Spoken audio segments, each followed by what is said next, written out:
Have you ever wondered why certain passages in the Bible seem to leap off the page and straight into today's headlines? Why ancient prophecies written thousands of years ago feel like they were ripped from this morning's news? There's one prophecy in particular that biblical scholars whisper about in hushed tones, one that sends chills down the spine of anyone who truly understands its implications. It's called the prophecy of Gog and Magog, and what it reveals about our world today will absolutely shock you. Most people have never heard of this prophecy. It's buried deep in the book of Ezekiel, hidden among chapters that many skip over or dismiss as ancient history. But what if I told you that this prophecy isn't ancient history at all? What if I told you it's a roadmap for the future, a divine blueprint that's unfolding right before our very eyes? The nations mentioned by name, the alliances being formed, the geographic locations described with stunning precision, they're all aligning in ways that would have been impossible to predict until now. This isn't just another prophecy about the end times. This is different. This is specific. This names names, points to places, and describes events with such detail that it reads more like a military intelligence briefing than a religious text. And here's what makes it even more incredible. Every single piece of this ancient puzzle is falling into place in our generation. I've spent months researching this prophecy, diving deep into the original Hebrew texts, consulting with biblical scholars, and cross-referencing current geopolitical events. What I discovered shook me to my core. We're not just living in interesting times. We're living in prophetic times. We're witnessing the setup for one of the most significant events ever foretold in Scripture. But before we dive into the shocking details, let me warn you. Once you see what I'm about to show you, you can't unsee it. Once you understand how perfectly these ancient words are aligning with modern reality, it will change how you view world events forever. You'll start recognizing patterns that most people miss. You'll understand why certain nations are behaving the way they are. You'll see the invisible hand of prophecy moving chess pieces across the global board. So if you're ready to have your mind blown, if you're prepared to see just how precisely the Bible predicted our current moment in history, then stay with me. Comment 777 if you're ready to dive deep into this mystery. And don't forget to hit that like button, because what I'm about to reveal has been hidden in plain sight for centuries. The prophecy of Gog and Magog isn't just a story. It's a warning. It's a preview of coming attractions, and it's happening right now. The story begins in the most unlikely of places, not in a war room or a diplomatic summit, but in the visions of a Hebrew prophet who lived over 2,000 years ago. His name was Ezekiel, and he was writing from exile in Babylon, far from his homeland, surrounded by a foreign culture that worshipped strange gods. Yet it was from this place of displacement that he received one of the most precise and terrifying prophecies in all of Scripture. Picture this scene. Ezekiel is by the river Chebar, perhaps reflecting on the destruction of Jerusalem, when suddenly the heavens open. The word of the Lord comes to him with crystal clarity, and what he hears next changes everything. God begins to speak about a distant future, about nations that don't even exist yet, about alliances that seem impossible, about a conflict that will reshape the entire world. The prophecy starts with these chilling words in Ezekiel chapter 38 verse 2. Son of man, set your face against Gog of the land of Magog, the chief prince of Meshech and Tubal, and prophesy against him. Right from the beginning, we're dealing with mysterious names, ancient territories, and a figure called Gog, who will play a central role in end times events. But here's where it gets fascinating. These aren't just random names thrown around by an ancient prophet. These are specific geographical locations, real places that can be traced and identified. When you start mapping out exactly where these territories were located, when you begin to understand which modern nations occupy these ancient lands, the picture that emerges is absolutely stunning. Magog, according to historical and archaeological evidence, refers to the land north of Israel. Ancient historians like Josephus identified Magog with the Scythians, who lived in what we now call the region between the Black Sea and the Caspian Sea. That's modern-day Russia and the former Soviet republics. Meshech and Tubal were located in what is now central and eastern Turkey. Already, we're seeing a geographical pattern that should make anyone paying attention to current events sit up and take notice. But the prophecy doesn't stop there. It gets even more specific. In verse 5, God continues speaking through Ezekiel, naming the allies who will join this coalition. Persia, Cush, and Put will be with them, all with shields and helmets. Persia, of course, is modern-day Iran. Cush refers to the region of Sudan and possibly Ethiopia. Put is generally identified with Libya or parts of North Africa. Do you see what's happening here? An ancient prophet, writing from Babylonian exile, is describing a military alliance between Russia, Turkey, Iran, Sudan, and Libya. He's describing nations that will come together in the last days to launch a massive invasion against Israel. And he's doing this over 2 millennia before these modern nation-states even existed. The precision is breathtaking, but it gets even more detailed. Ezekiel goes on to describe other participants in this end times coalition. He mentions Gomer and all its troops, and Beth Togarmah from the far north with all its forces. Historical research indicates that Gomer refers to parts of modern Germany or Eastern Europe, while Beth Togarmah is associated with Armenia and parts of Turkey. When you map all of these locations, when you trace these ancient names to their modern equivalents, a clear picture emerges. This isn't a random collection of nations. This is a strategic alliance that forms a perfect arc around Israel, a coalition that could effectively surround and attack the Jewish state from multiple directions simultaneously. But perhaps the most shocking aspect of this prophecy isn't just the nations that are named, it's how accurately it describes their motivations and their methods. Ezekiel chapter 38 verse 11 reveals the thinking behind this invasion. You will say, "I will invade a land of unwalled villages. I will attack a peaceful and unsuspecting people, all of them living without walls and without gates and bars." Think about this description for a moment. When Ezekiel wrote these words, Israel didn't even exist as a nation. The Jewish people were scattered across the globe, living in exile, with no homeland to call their own. Yet here's a prophet describing a future invasion of Israel as a land of unwalled villages where people live peaceful and unsuspecting. For most of Israel's modern history, this description would have seemed completely inaccurate. Israel has been one of the most militarized nations on earth, surrounded by walls, checkpoints, and defensive barriers. The idea of Israel as peaceful and unsuspecting would have been laughable to anyone observing Middle Eastern politics over the past 70 years. But something interesting has been happening in recent years. Through the Abraham Accords and other diplomatic initiatives, Israel has been making peace with several of its Arab neighbors. The nation that was once completely isolated in a hostile region is now forming alliances and trade partnerships. For the first time in decades, there are Israeli citizens who are beginning to feel truly secure in their homeland. Could it be that we're witnessing the setup for Ezekiel's prophecy?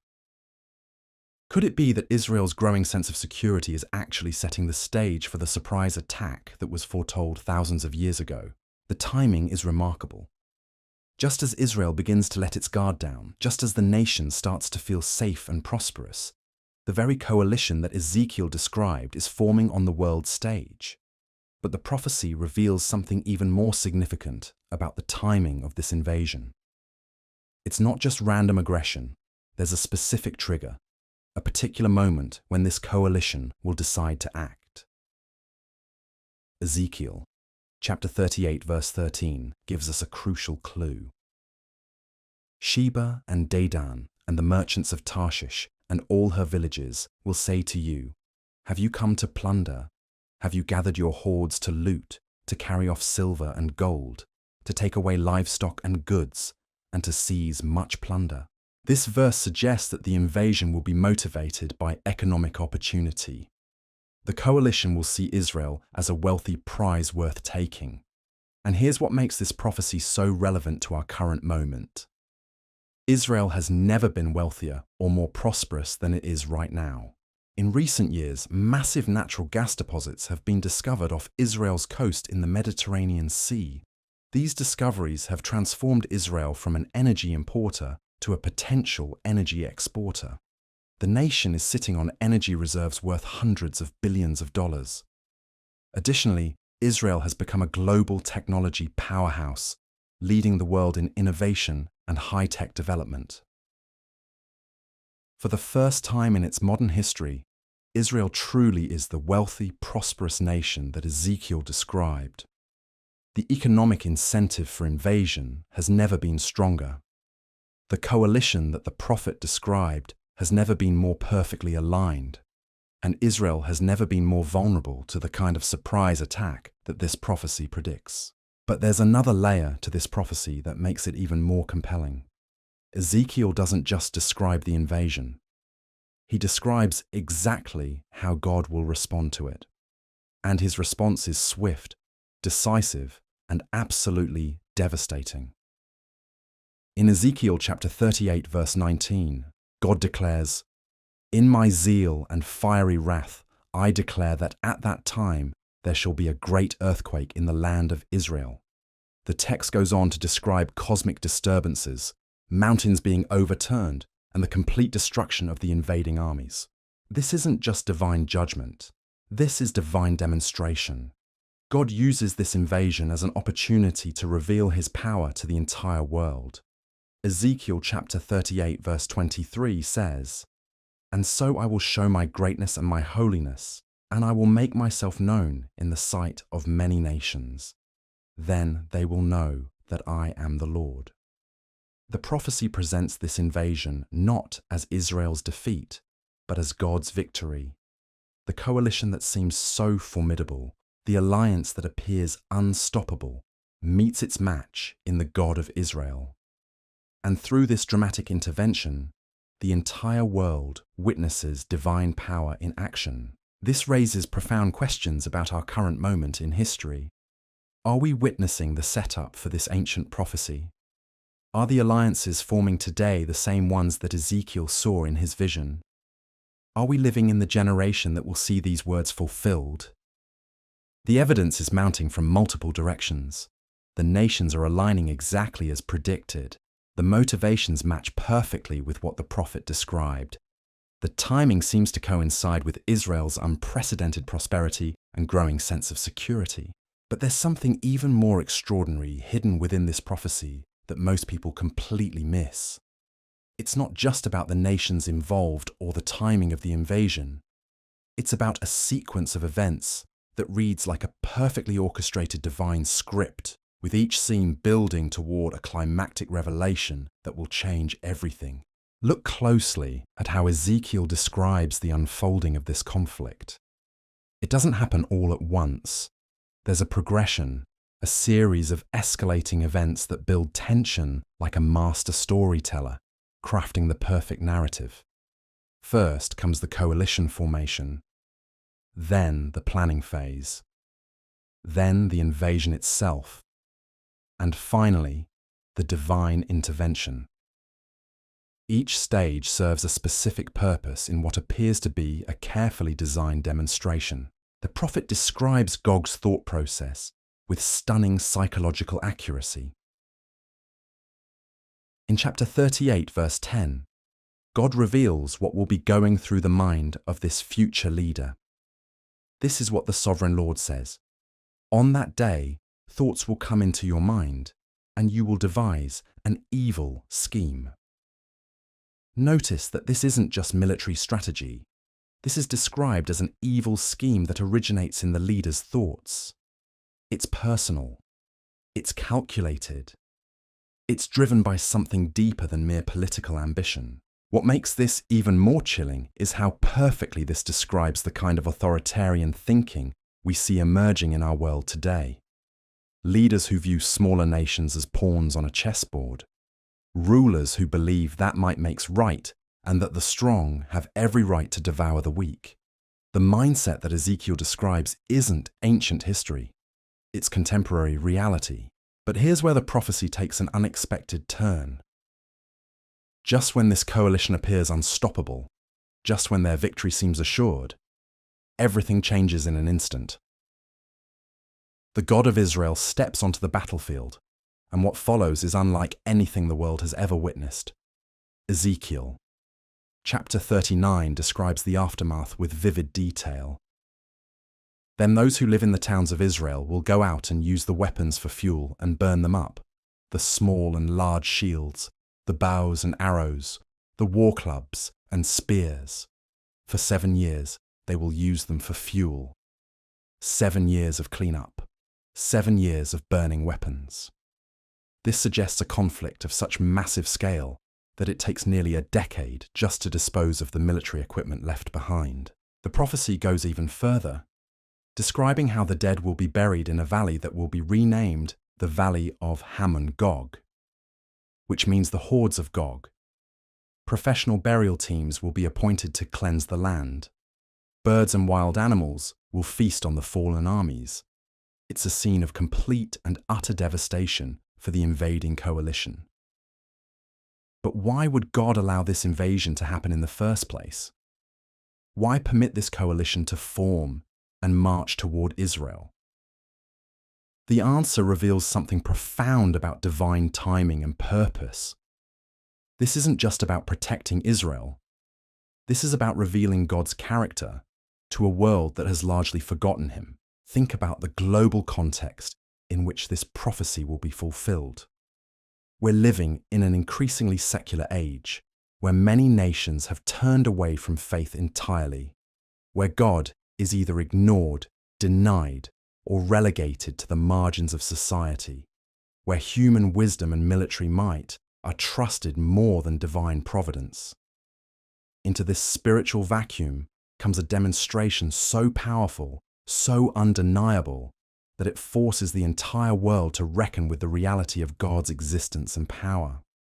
When the most formidable military coalition in history is destroyed not by superior weapons or clever tactics, but by supernatural intervention, it sends a message that echoes across every nation on earth. Ezekiel chapter 39 verse 7 captures this perfectly. I will make known my holy name among my people Israel. I will no longer let my holy name be profaned, and the nations will know that I, the Lord, am the Holy One in Israel. This isn't just about military victory. This is about divine reputation. This is about God's name being honored and recognized throughout the world. The timing of this recognition is crucial. It comes at a moment when Israel appears most vulnerable, when the odds are stacked impossibly against them, when human logic suggests that survival is impossible. It's precisely in this moment of maximum weakness that divine strength is revealed most clearly. This pattern echoes throughout biblical history. Moses facing Pharaoh's army at the Red Sea. David confronting Goliath with nothing but a sling and a stone. Gideon defeating a massive army with just 300 men. Time and again, God chooses moments of impossible odds to demonstrate his power most dramatically. But there's another dimension to this prophecy that makes it even more relevant to our current moment. It's not just about what happens to the invading coalition. It's about what happens to Israel and the Jewish people as a result of this divine intervention. Ezekiel chapter 39 verse 28 reveals the ultimate purpose behind these events. Then they will know that I am the Lord their God. For though I sent them into exile among the nations, I will gather them to their own land, not leaving any behind. This invasion and its supernatural resolution become the catalyst for a complete spiritual transformation of the Jewish people. For centuries, many Jewish people have lived in secular societies, often disconnected from their spiritual heritage. Many have embraced modern philosophies that leave little room for divine intervention or miraculous events. But when they witness their enemies destroyed by supernatural means, when they see impossible odds overcome through divine power, It sparks a spiritual awakening that changes everything. This awakening isn't limited to Israel. The prophecy suggests that the impact will be global. Nations that witness these events will be forced to reconsider their understanding of reality itself. Secular worldviews that deny the supernatural will be challenged by undeniable evidence of divine intervention. Consider how this might unfold in our hyperconnected world. Unlike ancient times when news traveled slowly and could be distorted or denied, we now live in an age of instant global communication. Satellites, smartphones, and social media ensure that major events are witnessed by billions of people in real time. When this prophetic conflict occurs, it won't happen in obscurity. Every detail will be broadcast live across the planet. The formation of the coalition, the march toward Israel, the supernatural intervention, and the devastating defeat of the invading armies will all be documented and transmitted globally. The impact on human consciousness will be unprecedented. Atheistic philosophies will struggle to explain what billions of people witnessed with their own eyes. Scientific materialists will find themselves grappling with events that transcend natural law. Religious skeptics will be confronted with undeniable evidence of divine activity in human affairs. But perhaps most significantly, this event will serve as a turning point for Israel itself, the nation that has often struggled with its identity, caught between secular and religious worldviews, will experience a clarity of purpose that has been missing for generations. The prophecy suggests that this clarity will extend beyond Israel to affect Jewish communities worldwide. Ezekiel speaks of a regathering that leaves none behind, implying a spiritual magnetism that draws Jewish people back to their homeland and their faith. This raises fascinating questions about our current historical moment. Are we witnessing the preliminary stages of this regathering? The return of Jewish people to Israel over the past century has been remarkable, but according to the prophecy, there's still more to come. The language Ezekiel uses is absolute. Not leaving any behind suggests a completeness to this regathering that hasn't been achieved yet. It implies a final chapter in the long story of Jewish dispersion and return, a chapter that coincides with the most dramatic demonstration of divine power in human history. All of these elements are building toward a climactic moment that will reshape human understanding of reality itself. The coalition is forming. The motivations are aligning. The stage is being set for a confrontation that will echo through eternity. But there's something even more mysterious woven into this prophecy that biblical scholars have debated for centuries.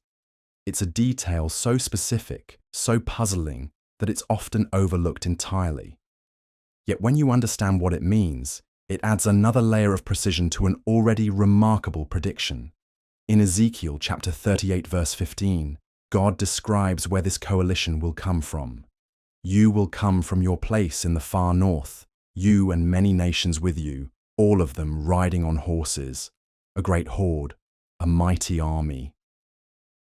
The far north, not just north, but the far north.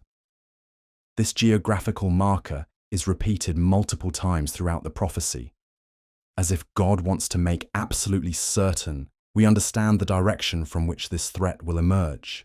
When you trace a line directly north from Israel, where does it lead? Straight through Eastern Europe and into the heart of Russia. The far north, from Israel's perspective, points like an arrow to Moscow and the vast territories beyond. This isn't coincidence. This is divine cartography, mapping out the source of end times conflict with surgical precision. But here's what makes this detail even more compelling. Throughout most of history, the far north was considered a barren wasteland, populated by scattered tribes with no real power or influence on the world stage. For centuries, this prophecy would have seemed almost irrelevant.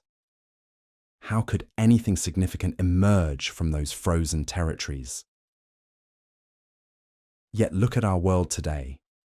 The nation that occupies that far northern territory has become one of the most powerful military forces on Earth. It possesses enough nuclear weapons to destroy civilization multiple times over. It has the resources and the reach to forge exactly the kind of coalition that Ezekiel described. The far north is no longer a backwater. It's a superpower. This transformation didn't happen overnight. It took centuries of political evolution, technological advancement, and strategic positioning. Yet an ancient prophet, writing from exile in Babylon, somehow knew that this remote northern region would one day become the epicenter of global conflict. How is such precision possible unless divine revelation was involved? The prophecy becomes even more specific when it describes the nature of this northern threat. Ezekiel chapter 38 verse 4 says, "I will turn you around, put hooks in your jaws, and bring you out with your whole army." The imagery here is fascinating. God doesn't just allow this invasion to happen, he actively orchestrates it, drawing the coalition southward like a fisherman reeling in a catch. The phrase, "hooks in your jaws," suggests compulsion, an irresistible pull that draws these nations into conflict, whether they fully intend it or not. It's as if circumstances will align in such a way that this coalition will have no choice but to move against Israel. Economic pressures, political developments, strategic opportunities will all converge to create an inevitable momentum toward war. We may already be witnessing the early stages of these hooks being set. Economic sanctions, energy disputes, shifting alliances, territorial tensions. Each crisis, each confrontation, each breakdown in international relations could be another hook drawing the players into position for the final conflict. But there's another element of this prophecy that's often missed, yet it might be the most important of all. It's not just about when this invasion will happen or who will participate. It's about what condition Israel will be in when it occurs. And that condition is described with remarkable specificity. Ezekiel chapter 38 verse 8 provides crucial timing information. "After many days, you will be called to arms. In future years, you will invade a land that has recovered from war, whose people were gathered from many nations to the mountains of Israel, which had long been desolate. They had been brought out from the nations, and now all of them live in safety." Recovered from war, gathered from many nations, mountains that had long been desolate now inhabited, people living in safety. This is a perfect description of modern Israel's development over the past 75 years. The nation that was reborn from the ashes of persecution, populated by Jewish people gathered from dozens of countries, built on land that had been largely barren for centuries. The phrase "recovered from war" is particularly striking. Israel has fought multiple wars since its establishment, but it has not only survived, it has thrived. Each conflict has been followed by periods of growth, development, and increasing prosperity. The nation has indeed recovered from war in ways that would have seemed impossible to earlier generations. The reference to people being gathered from many nations is equally precise. The modern state of Israel is populated by Jewish immigrants from over 100 countries. Russian Jews, Ethiopian Jews, European Holocaust survivors, American professionals, South American families. It's exactly the kind of international gathering that the prophet described, but perhaps most significantly, the prophecy emphasizes that these people will be living in safety when the invasion occurs. For most of Israel's modern history, this would have seemed impossible. The nation has been under constant threat, surrounded by hostile neighbors, forced to maintain one of the world's most advanced military systems just to survive. Yet something remarkable has been happening in recent years. Through diplomatic breakthroughs, economic partnerships, and shifting regional dynamics, Israel has begun to achieve a level of security that previous generations could only dream of. Peace agreements with former enemies, normalization with Arab nations, growing international support. For the first time in decades, many Israelis are beginning to feel genuinely safe in their homeland. This sense of security isn't accidental. According to the prophecy, it's part of the divine setup. God allows Israel to prosper and feel safe precisely so that the contrast with the coming invasion will be more dramatic. The greater the sense of security, the more shocking the sudden threat becomes. It's like a master storyteller building tension before the climactic scene, the peaceful village before the storm, the quiet before the battle, the calm before the earthquake. Israel's growing prosperity and security aren't just happy developments. They're stage setting for the most dramatic divine intervention in human history. But there's another dimension to this timing that makes it even more significant. The prophecy doesn't just describe Israel's condition. It describes the spiritual condition of the world when these events unfold. And that condition is remarkably similar to what we see around us today. Throughout the book of Ezekiel, there are references to a world that has largely forgotten God, nations that trust in their own strength rather than divine providence, peoples who have turned away from spiritual truth in favor of human wisdom.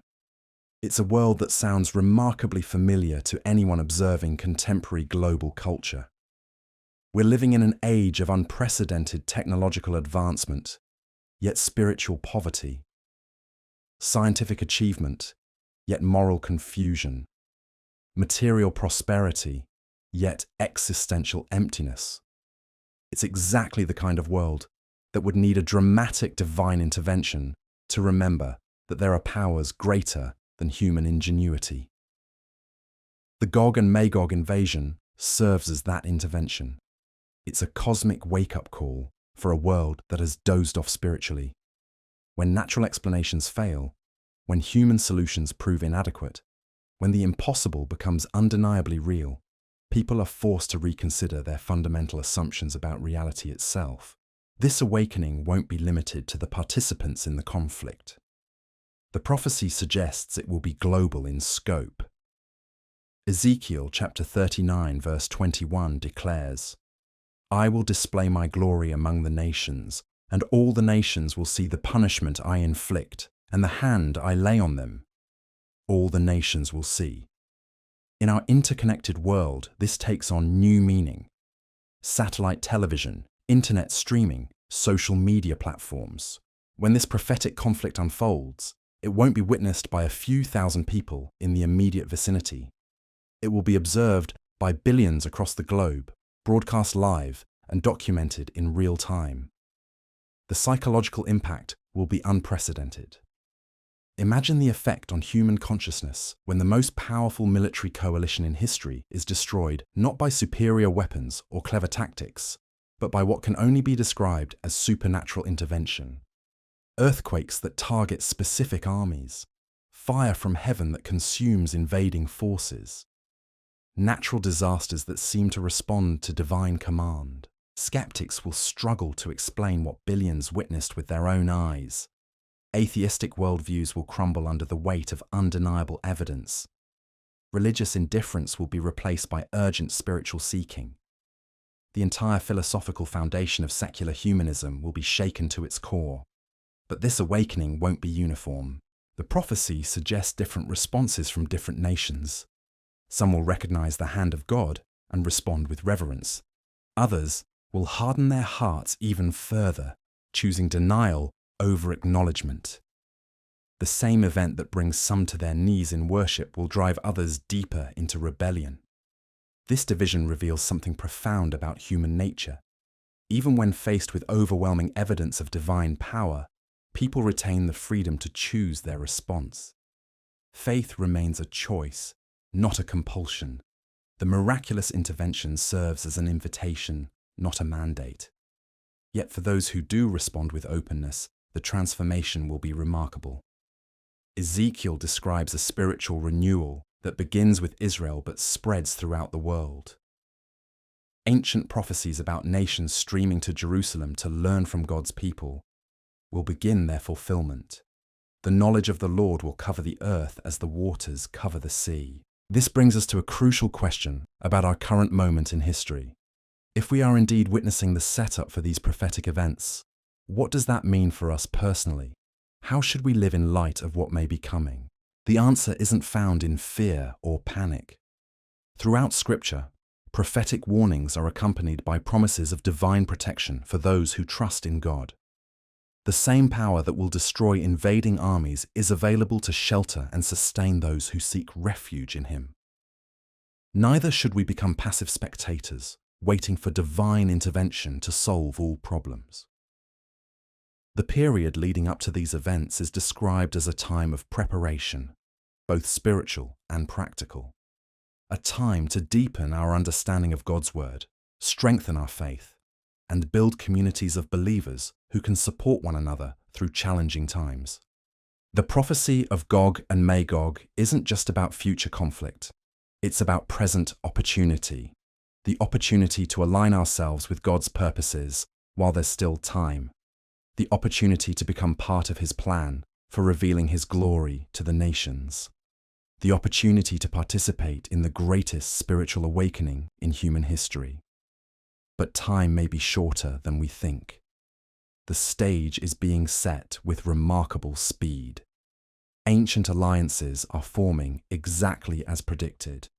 Modern technology is making global witness possible in ways previous generations couldn't imagine. Israel's prosperity and security are reaching levels that perfectly match prophetic descriptions. Every news cycle seems to bring fresh confirmation that we're living in unprecedented times, political upheavals that reshape international relations overnight, economic crises that forge new alliances among former enemies, military developments that shift the balance of power across entire regions. Yet beneath all the chaos and uncertainty, there's a deeper pattern at work. The pattern of prophecy fulfillment, the gradual alignment of nations, motivations, and circumstances exactly as an ancient Hebrew prophet described over 2 millennia ago. This isn't random historical development. This isn't the inevitable result of political evolution or economic forces. This is the methodical unfolding of a divine plan that has been in motion since the foundation of the world. The God who spoke through Ezekiel is the same God who controls the rise and fall of nations today. The same God who numbered the hairs on our heads knows the exact timing of every prophetic fulfillment. The same God who promised never to leave or forsake His people is orchestrating events for their ultimate good and His ultimate glory. As we watch these prophetic puzzle pieces fall into place, we're witnessing something that previous generations could only read about and wonder. We're seeing ancient words come alive before our eyes. We're living in the pages of biblical prophecy. The question isn't whether these events will unfold. The question is whether we'll be ready when they do, whether we'll recognize the signs for what they are, whether we'll respond with faith rather than fear, with wisdom rather than panic, with hope rather than despair. Because ultimately, the prophecy of Gog and Magog isn't a story about destruction. It's a story about deliverance. It's not about the end of everything. It's about the beginning of something far greater than anything we've ever imagined. The same God who will demonstrate His power through supernatural intervention is the God who has been working throughout history to prepare a people for Himself, a people who will recognize His voice when He speaks, a people who will stand firm when the earth shakes, a people who will worship when the world wonders. That could be us. That should be us. That will be us if we choose to align ourselves with His purposes and prepare our hearts for what lies ahead. The prophecy of Gog and Magog will shock the world. But for those who know the God behind the prophecy, it will be confirmation of what we've believed all along, that He is sovereign, that His word is true, that His promises never fail, and that no weapon formed against His people will ever prosper. The invasion itself unfolds with a precision that defies natural explanation. Ezekiel chapter 39 verse 2 describes how God will lead this coalition forward. I will turn you around and drag you along. I will bring you from the far north and send you against the mountains of Israel. Notice the language here. This isn't just military strategy. This is divine choreography. God Himself is orchestrating the movements of these nations like pieces on a cosmic chessboard. But why would God actively bring about such a devastating conflict? The answer lies in something deeper than military conquest or political dominance. This invasion serves a purpose that transcends human understanding. It's not just about what happens to the invading armies. It's about what happens to human consciousness when the impossible becomes undeniable. Think about the world we're living in right now. We've reached a point where human achievement has created an almost godlike confidence in our own abilities. We can communicate instantly across continents. We can cure diseases that once decimated populations. We can split atoms and explore distant galaxies. In many ways, we've created a world where God seems unnecessary, where human wisdom appears sufficient for every challenge we face. Into this atmosphere of self-sufficiency comes an event so supernatural, so beyond human explanation, that it shatters every secular worldview simultaneously. When the most advanced military technology proves useless against divine intervention, when sophisticated intelligence networks fail to predict supernatural warfare, when the laws of physics bend to accommodate heavenly purposes, the entire foundation of modern thinking crumbles. Ezekiel chapter 38 verse 20 describes the scope of this supernatural intervention. The fish in the sea, the birds in the sky, the beasts of the field, every creature that moves along the ground, and all the people on the face of the earth will tremble at my presence. The mountains will be overturned, the cliffs will crumble, and every wall will fall to the ground. This isn't localized destruction. This is a cosmic event that affects the entire planet. The trembling described here isn't just physical. It's spiritual. It's psychological. It's the trembling that comes when everything you thought you knew about reality suddenly proves inadequate. When your scientific materialism meets an undeniably supernatural event. When your atheistic philosophy collides with divine demonstration. But there's something even more remarkable hidden within this prophecy that most people completely overlook. It's not just about the supernatural destruction of invading armies. It's about the supernatural restoration that follows. The same divine power that brings judgment also brings healing. The same God who shakes the earth also rebuilds what was broken. Ezekiel chapter 39 verse 9 reveals something extraordinary about the aftermath. Then those who live in the towns of Israel will go out and use the weapons for fuel and burn them up. The small and large shields, the bows and arrows, the war clubs and spears. For 7 years, they will use them for fuel. 7 years of burning weapons. 7 years of turning instruments of war into sources of energy. This detail is breathtaking in its implications. We're not just talking about ancient swords and spears. We're talking about modern military equipment, tanks, aircraft, missile systems, electronic warfare devices.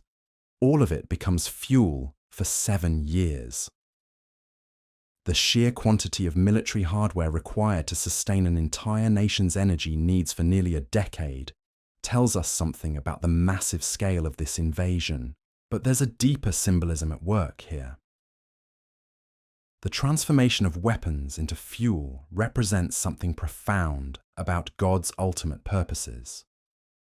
What was designed for destruction becomes a source of life and energy. What was meant to bring death becomes the means of sustaining daily existence. It's a perfect picture of how God can take even the most evil intentions and transform them into blessings for His people. This principle echoes throughout biblical history. Joseph's brothers sold him into slavery, intending evil, but God used it to save nations from famine. The religious leaders crucified Jesus, thinking they were eliminating a threat, but God used it to provide salvation for the world. Human evil, no matter how carefully planned or powerfully executed, cannot ultimately thwart divine purposes. The Gog and Magog invasion follows this same pattern. What appears to be Israel's darkest hour becomes the moment of its greatest vindication. What seems like the end of the Jewish state becomes the beginning of its most glorious chapter. What looks like defeat becomes the most decisive victory in human history. But the transformation isn't limited to military hardware. Ezekiel describes an even more significant change that occurs in the spiritual realm. Chapter 39, verse 22 declares, "From that day forward, the people of Israel will know that I am the Lord their God." This isn't just intellectual knowledge. This is experiential certainty. This is the kind of knowing that comes from witnessing the impossible with your own eyes. For centuries, many Jewish people have struggled with questions about God's existence, his involvement in human affairs, his faithfulness to ancient promises. Persecution, exile, and secular influences have created doubt where once there was faith. But when they witness their enemies destroyed by supernatural means, when they see divine protection in action, when they experience miraculous deliverance, all questioning ceases. This spiritual awakening extends far beyond Israel's borders.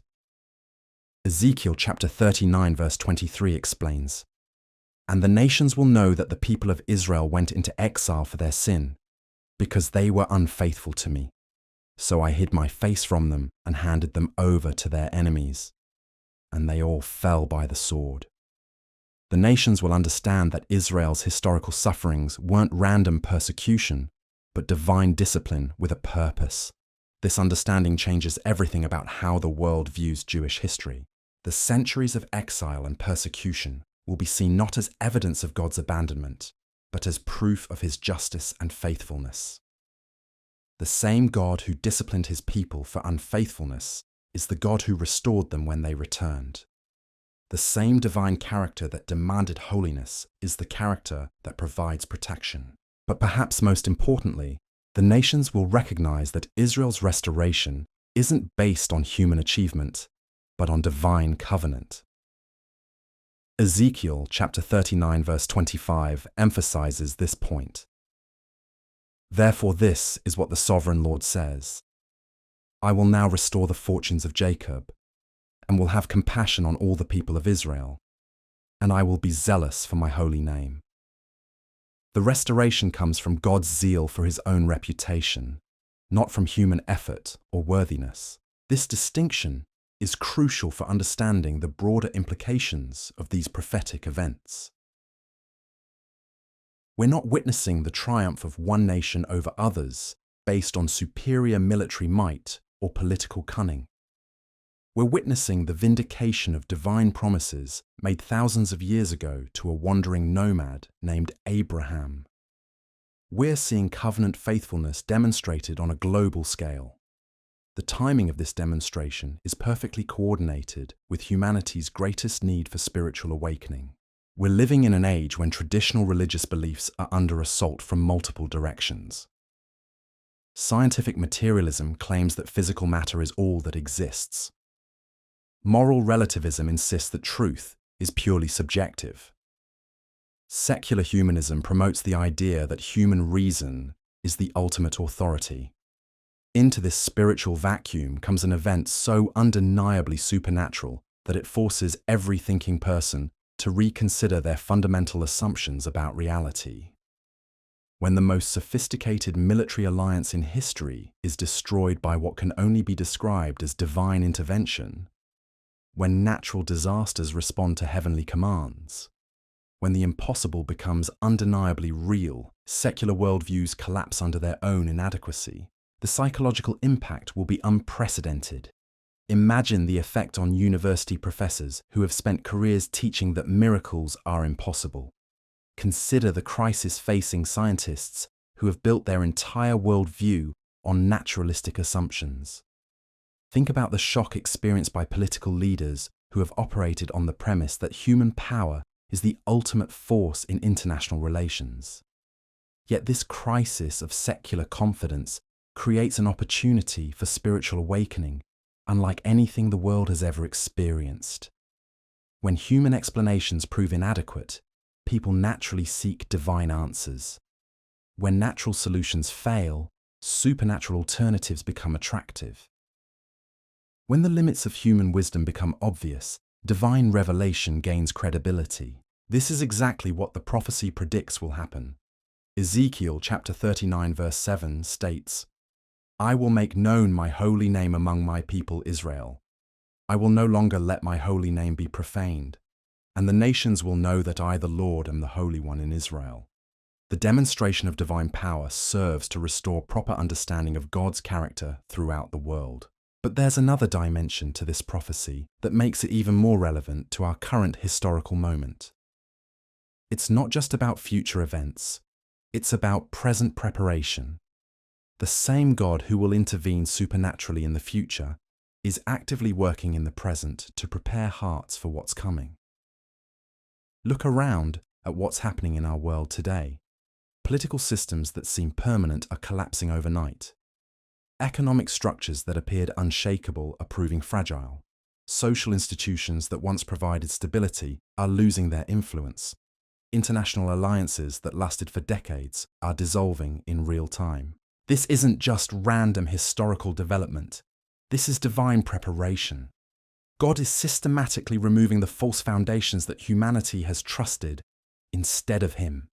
He's dismantling the idols of human achievement, so that when supernatural intervention occurs, people will have nowhere else to turn but to Him. The process isn't comfortable. Change never is. But it's necessary. Just as a surgeon must sometimes cause temporary pain to provide permanent healing, God sometimes allows temporary instability to create lasting security. The chaos we're witnessing isn't evidence of divine absence. It's proof of divine activity. This preparation extends to the formation of the very coalition that Ezekiel described. The nations mentioned in the prophecy aren't coming together by accident. Economic pressures, political developments, strategic necessities are all pushing them toward the alliance that was foretold over 2 millennia ago. Each diplomatic crisis, each trade dispute, each military confrontation serves to drive these nations closer together. Russia's isolation from Western nations has forced it to seek partnerships in unexpected directions. Iran's confrontation with traditional powers has created natural alliances with other isolated states. Turkey's complex relationship with both East and West has positioned it perfectly to serve as a bridge between different spheres of influence. Libya's ongoing instability has made it available for external partnerships in ways that wouldn't have been possible under a strong central government. Each of these developments can be explained by contemporary political analysts using conventional wisdom. But when you step back and look at the broader pattern, when you see how perfectly these modern alliances match ancient prophecies, when you observe how precisely current events align with biblical predictions, it becomes clear that something beyond human planning is orchestrating these movements. The same divine intelligence that inspired Ezekiel's vision is guiding current events toward prophetic fulfillment. The same God who revealed the future to an exiled Hebrew prophet is actively shaping the present to match his ancient words. We're not just witnessing random political evolution, we're observing divine providence in action. This realization should change how we interpret current events. Instead of seeing only chaos and uncertainty, we can recognize divine purpose and plan. Instead of feeling overwhelmed by global instability, we can find comfort in prophetic certainty. Instead of fearing the future, we can anticipate the fulfillment of God's promises, but recognition brings responsibility. If we're indeed living in the time when these prophecies are beginning to unfold, then we have a role to play in God's plan. Not as passive spectators waiting for supernatural intervention, but as active participants in the spiritual preparation that must precede prophetic fulfillment. The same God who will demonstrate his power through supernatural judgment is the God who desires to work through human vessels in the present. The same divine character that will intervene dramatically in the future is the character that wants to transform lives individually right now. The same supernatural power that will reshape international relations is available to reshape personal relationships today. This is where the prophecy of Gog and Magog becomes intensely personal. It's not just about nations and armies and global conflicts. It's about the condition of individual hearts in the face of divine revelation. It's about whether we'll recognize God's voice when He speaks through current events. It's about how we'll respond when the impossible becomes undeniable. The invitation is clear. The same God who knows the end from the beginning is calling people into relationship with Himself before the dramatic climax arrives. The same divine love that will ultimately vindicate His people is available to transform anyone who responds with faith. The same supernatural power that will reshape the world is ready to reshape individual lives right now. But the window of opportunity may be closing faster than we realize. The stage is being set with remarkable speed. Ancient prophecies are aligning with modern realities in ways that would have been impossible to imagine just a few decades ago. The coalition is forming. The motivations are crystallizing. The circumstances are converging exactly as an ancient Hebrew prophet described. We're living in the most prophetically significant generation in human history. We're witnessing the setup for events that will echo through eternity. We're participants in a divine drama that has been building toward this climactic moment since the foundation of the world. The question isn't whether these things will happen. The question is whether we'll be ready when they do, whether we'll recognize the signs for what they are, whether we'll respond with faith rather than fear, with wisdom rather than confusion, with hope rather than despair. Because when the earth shakes and the heavens declare God's glory, when supernatural intervention makes headlines around the world, when the impossible becomes the evening news, there will be only two types of people: those who recognize the hand of God in human affairs, and those who continue to deny what their own eyes have witnessed. The choice is ours. The time is now. The prophecy of Gog and Magog is more than an ancient prediction. It's a contemporary invitation to align ourselves with divine purposes before the final act begins. And that final act is closer than most people think. The evidence surrounding us today isn't just coincidental, it's prophetic. When you start connecting the dots between what Ezekiel saw in his vision and what we're witnessing in real time, the picture that emerges is absolutely staggering. We're not just living through interesting political developments, we're watching the methodical fulfillment of divine revelation that was written down over 25 centuries ago. Consider the specific sequence of events that Ezekiel describes. This isn't a random military invasion. This is a carefully orchestrated series of moves that follow a precise pattern. First comes the coalition building phase, then the strategic positioning, then the decision to invade, then the actual attack, and finally, the supernatural intervention that changes everything. We can see each of these phases beginning to unfold in our current world. The coalition building has been accelerating dramatically over the past few years. Nations that had little in common historically are finding themselves drawn together by shared interests and mutual opposition to Western influence. Economic partnerships are evolving into military cooperation agreements. Diplomatic ties are strengthening into strategic alliances. But what's truly remarkable is how these alliances match exactly what the prophecy predicted. It's not just that Russia and Iran are cooperating, it's that they're cooperating precisely in the ways that would be necessary for the kind of invasion Ezekiel described. Joint military exercises in the Mediterranean, coordinated support for proxy forces throughout the Middle East, shared intelligence operations targeting Israeli interests. Turkey's role in this emerging coalition is particularly fascinating from a prophetic perspective.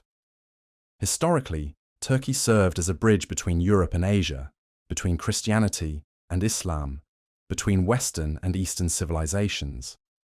But in recent years, we've watched Turkey pivot dramatically away from its Western partnerships toward closer cooperation with Russia and Iran. This shift wasn't gradual or subtle. It happened rapidly, driven by a series of political crises and economic pressures that seemed to emerge from nowhere. Failed coup attempts, currency collapses, diplomatic disputes with former allies. Each crisis pushed Turkey further away from the West and closer to the exact coalition that Ezekiel predicted would emerge in the last days. The same pattern is visible across all the nations mentioned in the prophecy. Libya's descent into chaos created opportunities for external powers to establish influence. Sudan's political instability opened doors for new partnerships. Ethiopia's regional conflicts necessitated foreign military support. Each nation's internal struggles served to draw them into the broader alliance that ancient prophecy foretold. But perhaps most significantly, we're witnessing the emergence of what military strategists call force projection capabilities among these coalition partners. Russia has established naval bases in the Mediterranean for the first time since the Cold War. Iran has developed missile systems capable of reaching Israeli territory from multiple directions. Turkey has acquired advanced military technology that could support rapid deployment operations. These aren't just defensive measures. These are the building blocks of offensive capability, the kind of military infrastructure necessary to launch exactly the type of coordinated attack that Ezekiel described. The geographic positioning, the technological advancement, the strategic cooperation. All the pieces are falling into place with stunning precision. Yet there's something even more compelling about the timing of these developments. They're not happening in isolation from other prophetic indicators. They're occurring simultaneously with Israel's unprecedented prosperity and growing sense of security. It's as if multiple prophetic timelines are converging at exactly the same historical moment. The economic motivation for invasion has never been clearer. Israel's recent energy discoveries have transformed the nation from a resource-poor country into a potential regional energy superpower. Natural gas reserves worth hundreds of billions of dollars lie just offshore, accessible through advanced extraction technology. Oil deposits previously unknown have been identified throughout the country, but it's not just energy resources. Israel has become a global leader in technology innovation, medical research, agricultural advancement, and military development. The nation exports cutting-edge solutions to problems that affect billions of people worldwide. The intellectual property alone represents wealth beyond calculation. From an invader's perspective, Israel has never been a more attractive target. The potential economic gains from conquest would be extraordinary. The strategic value of controlling such advanced technology would be immense. The symbolic impact of defeating the Jewish state would resonate throughout the Islamic world. All of these factors create exactly the kind of irresistible temptation that Ezekiel described. The prophet spoke of invaders who would be drawn to Israel like moths to flame, unable to resist the opportunity for plunder. In our current context, that attraction has reached unprecedented levels. But there's another dimension to this economic motivation that makes it even more compelling. We're living through a period of global economic instability that's putting enormous pressure on national governments worldwide. Currency devaluations, supply chain disruptions, energy crises, inflation spirals. Nations that once felt economically secure are now struggling with fundamental challenges to their prosperity. In this environment of economic desperation, the wealth concentrated in such a small geographic area becomes almost irresistible. Israel represents a solution to multiple economic problems simultaneously: energy independence, technological advancement, agricultural innovation, medical breakthroughs. Everything that struggling economies need most is concentrated in one easily accessible location. The strategic thinking behind such an invasion would be compelling to military planners facing domestic economic pressures. A quick, decisive victory could solve multiple problems at once, while demonstrating national strength to restless populations at home. The risk-reward calculation has never been more favorable from an aggressor's perspective. Yet Ezekiel's prophecy reveals something that these potential invaders cannot possibly understand. They're not just planning a military operation. They're walking into a divine trap. The same economic attractions that draw them toward Israel will become the means of their destruction. The wealth they seek to plunder will become fuel for their funeral pyres. This irony runs throughout the prophetic account. What appears to be Israel's greatest vulnerability becomes the catalyst for God's most dramatic demonstration. The moment when the Jewish state seems most exposed becomes the moment when divine protection is revealed most powerfully. Human weakness becomes the stage for supernatural strength. The pattern echoes throughout biblical history, but never on such a massive scale. David facing Goliath was a preview of this principle. Gideon defeating the Midianites was a foreshadowing. The Red Sea crossing was a prototype. But the Gog and Magog invasion will be the ultimate expression of God's power demonstrated through human impossibility. Consider how this will unfold from the perspective of the invading coalition. Their intelligence services will have calculated every variable. Their military planners will have accounted for every defensive capability. Their political leaders will have assessed every possible response from the international community. By every human measure, victory will seem assured. The speed of their advance will initially confirm their confidence. Ezekiel describes them coming like a storm, like a cloud covering the land.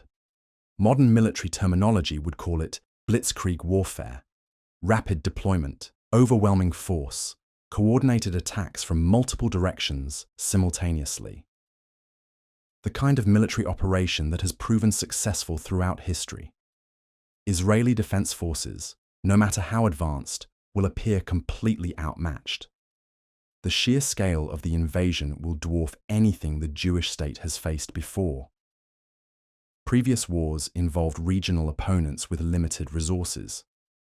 This conflict will involve superpowers with virtually unlimited military capabilities. International observers will write Israel's obituary before the battle even begins. News commentators will analyze how such a small nation could possibly survive against such overwhelming odds. Military experts will explain why resistance is futile. Political analysts will discuss post-invasion scenarios, as if Israeli defeat is inevitable. But then something unprecedented happens, something that defies every natural law and military principle, something that transforms certain defeat into impossible victory. The God of Israel steps directly onto the battlefield, and everything changes in an instant. Ezekiel describes the intervention with vivid detail that reads like a disaster movie script.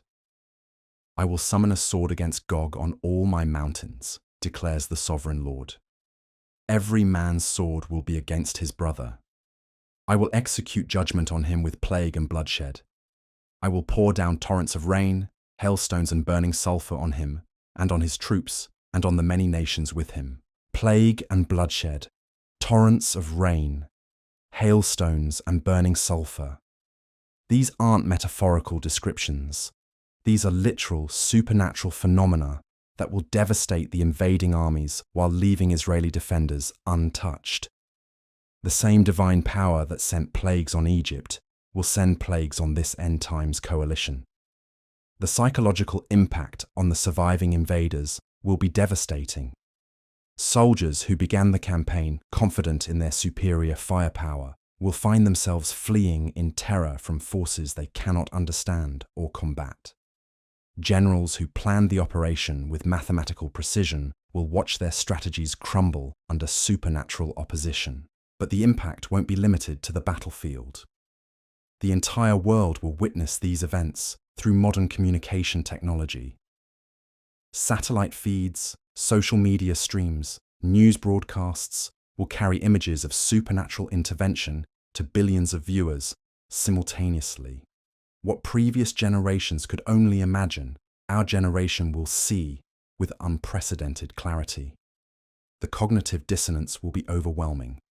Secular worldviews that deny the supernatural will be confronted with undeniable evidence of divine intervention.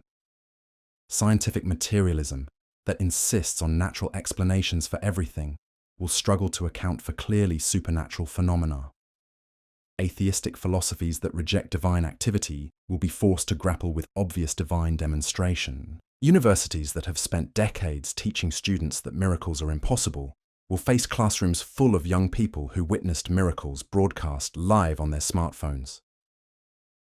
News organizations that have dismissed religious faith as primitive superstition will find themselves reporting on supernatural events that defy rational explanation. The credibility crisis will extend far beyond academic and media institutions. Political leaders who have operated on purely secular assumptions will suddenly find themselves governing populations that have witnessed undeniable proof of divine activity. International relations based on calculations of human power will be forced to account for supernatural intervention in global affairs. This transformation of human consciousness will be as significant as the military victory itself, perhaps more so. The physical destruction of invading armies will last only days or weeks. But the psychological impact of witnessing supernatural intervention will reshape human thinking for generations to come. Religious skeptics who have spent lifetimes arguing against the existence of God will find their arguments shattered by events they cannot deny. Agnostics who claimed uncertainty about divine matters will be forced to take definitive positions based on overwhelming evidence. Even committed atheists will struggle to maintain their positions in the face of supernatural phenomena broadcast globally. But the transformation won't be uniform. Human nature ensures that even miraculous events will be interpreted differently by different people. Some will respond with worship and reverence. Others will search desperately for natural explanations. Still others will harden their hearts even further, choosing denial over acknowledgement. This division reveals something profound about the purpose behind these supernatural demonstrations. They're not designed to force belief, but to reveal character. The same events that bring some people to their knees in worship drive others deeper into rebellion. The miracle serves as a catalyst that accelerates existing spiritual tendencies rather than overriding human free will. Those who respond positively will experience a spiritual awakening unlike anything in human history. The knowledge that supernatural power still operates in human affairs will transform how they understand their own lives and relationships. Prayer will take on new meaning when they've witnessed divine intervention firsthand. Faith will become easier when they've seen impossible things become reality. But those who resist will find themselves in an increasingly untenable position. Denying what billions witness simultaneously becomes more difficult with each passing day.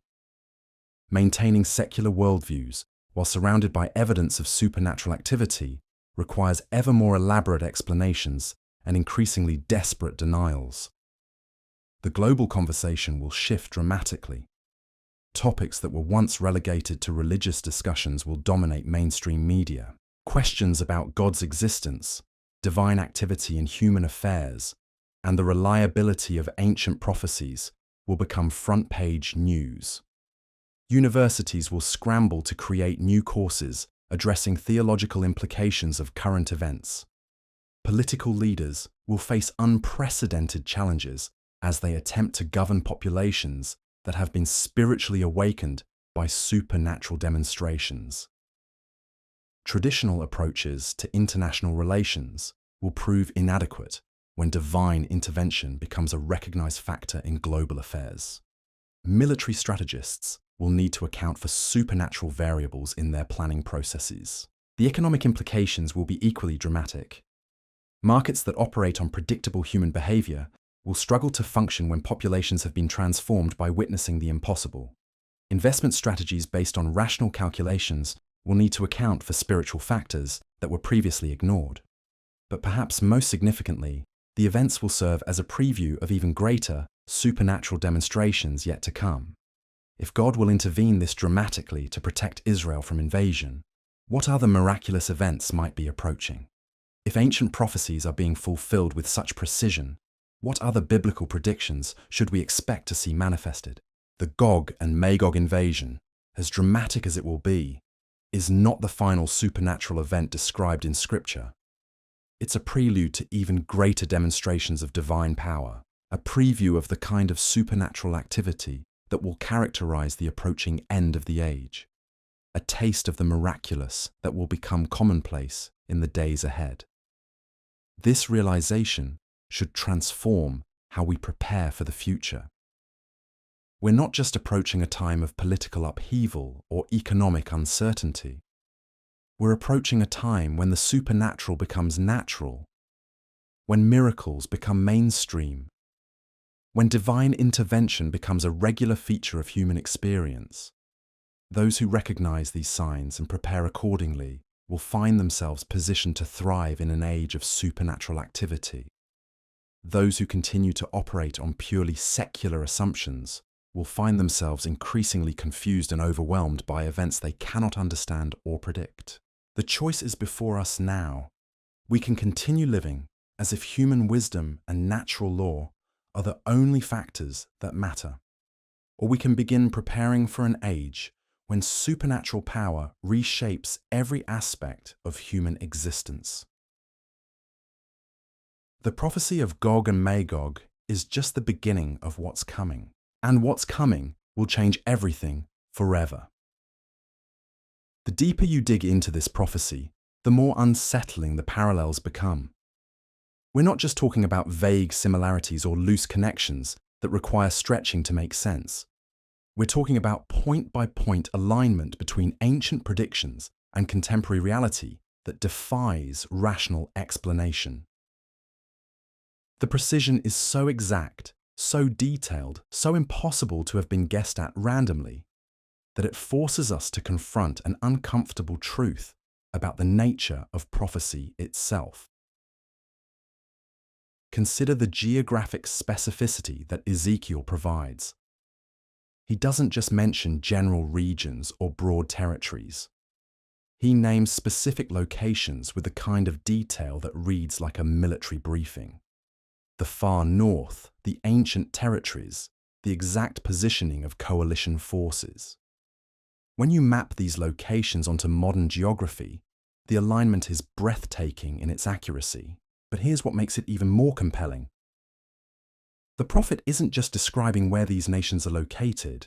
He's describing how they'll move, what routes they'll take, what their strategic positioning will be when the invasion begins. It's as if someone with access to satellite intelligence and advanced military planning software wrote out the battle plans 25 centuries before the technology existed to execute them.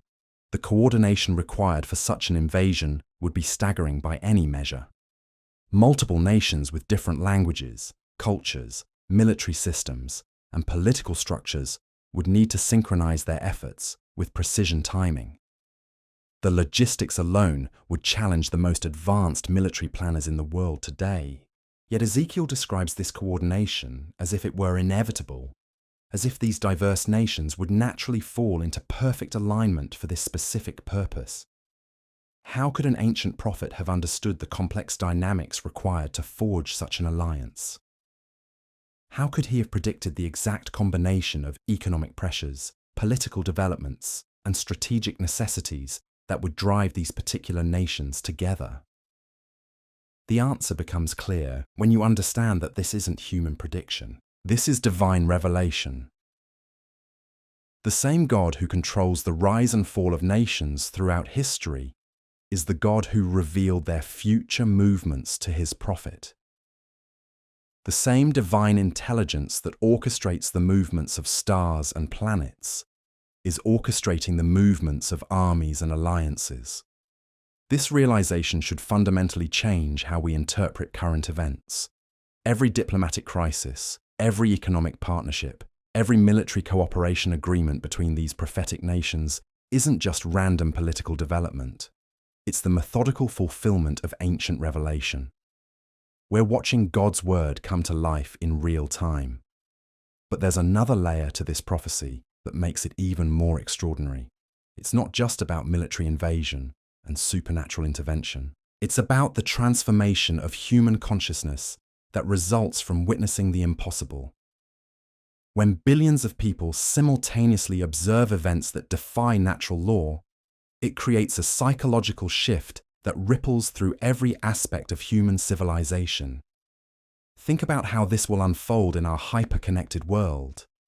Unlike previous generations where miraculous events could be witnessed by only a few thousand people in a limited geographic area, we now live in an age of instant global communication. Every smartphone becomes a broadcasting station. Every social media account becomes a news network. Every individual witness becomes a journalist documenting history in real time.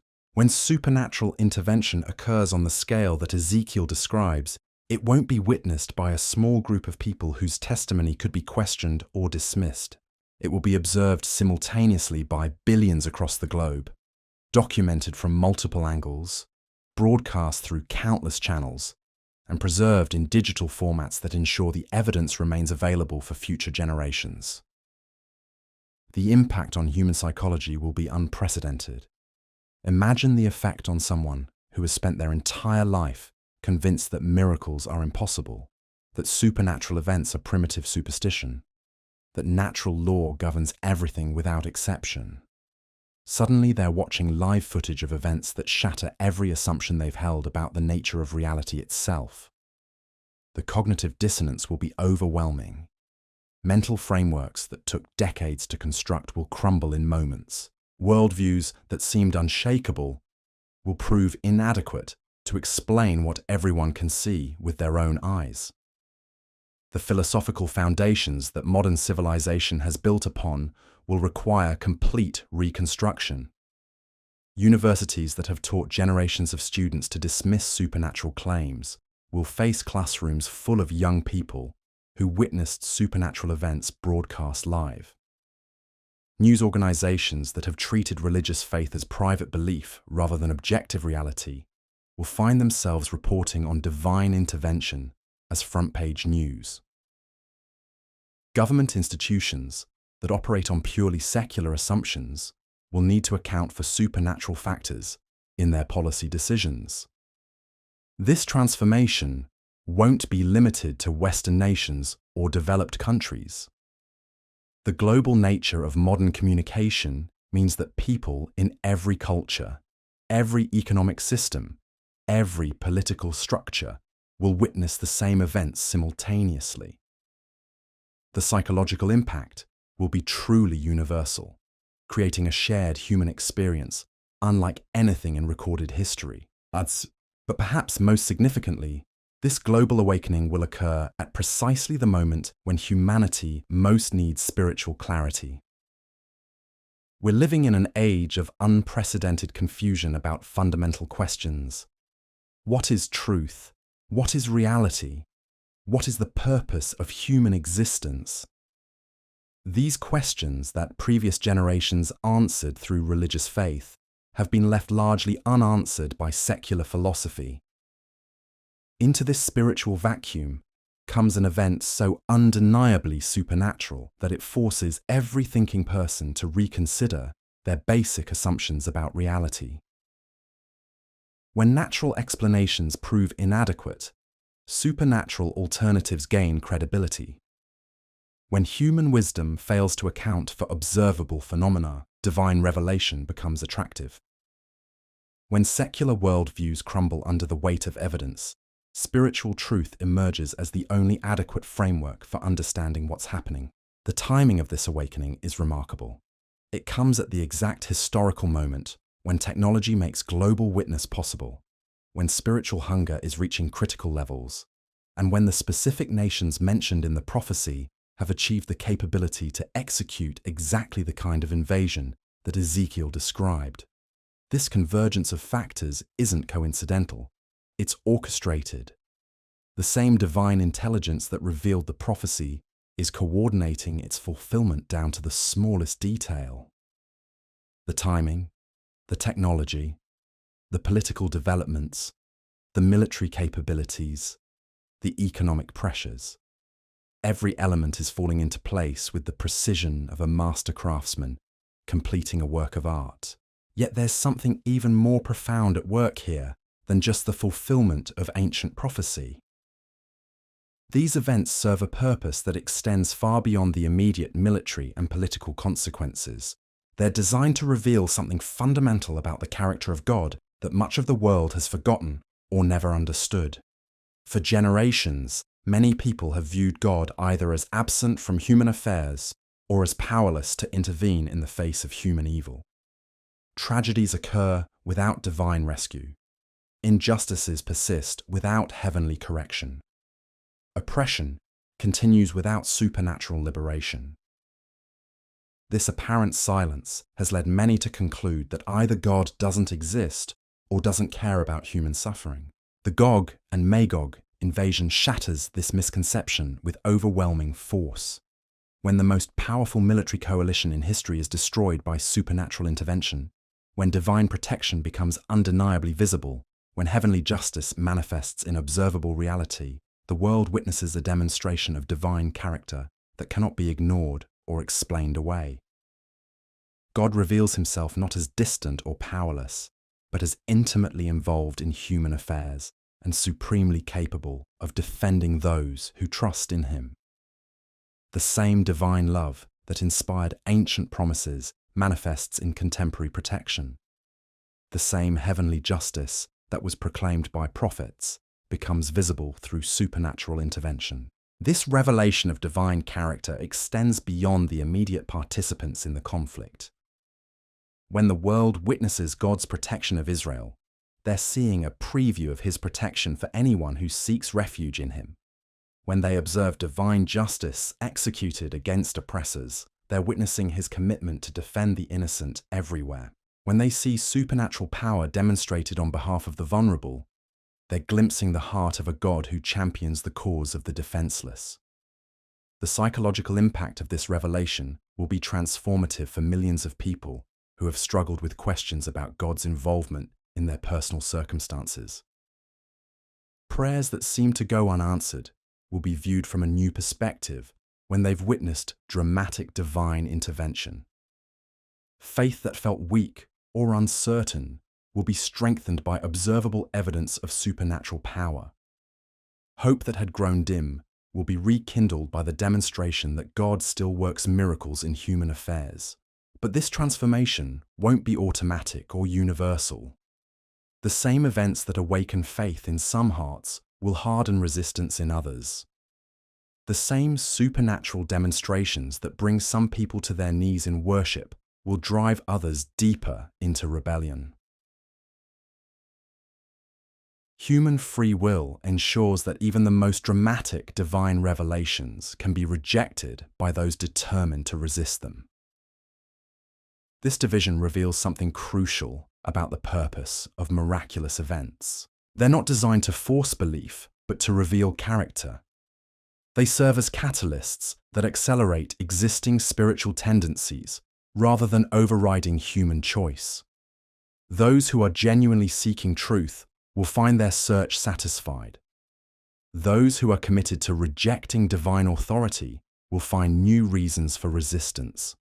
The global conversation that emerges from these events will reflect this division.